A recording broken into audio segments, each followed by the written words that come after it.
እስከ ዛሬ ባለመጠቀሜ ቆጨኝ። እዩት፣ የሽንኩርት ልጣጭ ነው ከሚጣል ማለት ነው። ያው ከተላጠ በኋላ ልጣጩን እንጥለዋለን እንጂ አያስፈልግም። ስለዚህ ከምንጥለው ብንጠቀምበት። እዩት እዩት ምን እንደሚመስል በጣም ቀልቷል። ከሻይም በላይ ቀልቷል እና ተጠቀሙበት። ለፀጉር መነቃቀል በጣም ይጠቅማል። እኔ ተጠቅሜበት ስላየሁ ነው። እንደውም ሱስ ሆኖብኛል። በቃ ሁሌም ሽንኩርት ስልጥ በቃ አስታውሳለሁ ልጣጩን መጣል እንደሌለብኝ አስታውሳለሁ ማለት ነው። ግን ያው አንዳንዴ ነው እንጂ ብዙ ጊዜ እጥላለሁ። ቢያንስ በሳምንት አንድ ቀን እጠቀመዋለሁ ማለት ነው። እና በጣም ለውጥ አይቼበታለሁ። ፀጉር እንዳይበጣጠስ ጥንካሬ ይሰጠዋል። የሆነ ወዛማ ያደርገዋልም ደግሞ እና ተጠቀሙበት እላችኋለሁ። በጣም ምርጥ ነው። መቼስ ስለሚጣል ነው እንጂ ምንም ስለተጠቀምንበት ወይ ለምን እንደዚህ ያደርጋችሁ የሚልም የለም። ምክንያቱም የሚጣል ስለሆነ ማለት ነው፣ ስለማይፈለግ። ውሃ ደግሞ መብዛት የለበትም።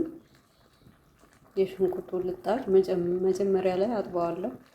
ከዛም በኋላ ውሃ አንድ ኩባያ እና ትንሽ ነው የምጨምርበት። አንድ ኩባያ ከግማሽ ወይ አንድ ኩባያም በቂ ነው። እንደ የልጣጩ ብዛት ነው፣ እንደ ብዛቱ ነው። ለምን ውሃ ከበዛበት ውሃ ነው የሚሆነው ማለት ብዙ ከለር የለውም ማለት ነው ውሃ ሲበዛበት። እና ይኸውን ልጣጩ በጣም ብዙ ነው፣ ውሃው ደግሞ በጣም ትንሽ ነው። ለ10 ደቂቃ ያህል አፍልቼዋለሁ። ሲቀዘቅዝ በሃይላንድ አድርጌ ፍሪጅ አደርገዋለሁ ማለት ነው። ምክንያቱም ይበላሻል፣ ወዲያው ካልተጠቀምንበት ይበላሻል። ምናልባት አንድ ቀን ያድር ይሆናል ሳይበላሽ እንጂ ከዛ በላይ መቆየት አይችልም። ይሸታል፣ ይበላሻል።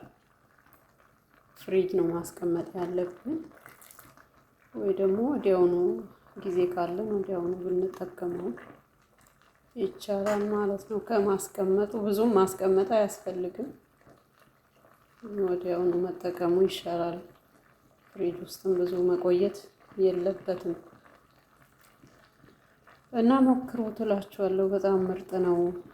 እንዲሁም ደግሞ ሂናውን ለማብካት በሱ ብንጠቀም የበለጠ ሂናው እንዲቀላልን ይረዳል ማለት ነው። እርግጠኛ ነኝ ለሂናም በጣም አሪፍ ነው ብዬ አስባለሁ እና ተጠቀሙበት። እኔ አሁን ለጊዜው ከሂና ጋር ሞክሬው ስለማላውቅ ነው እንጂ እርግጠኛ ነኝ ከሂና ጋርም በጣም ምርጥ ነው ማለት ነው።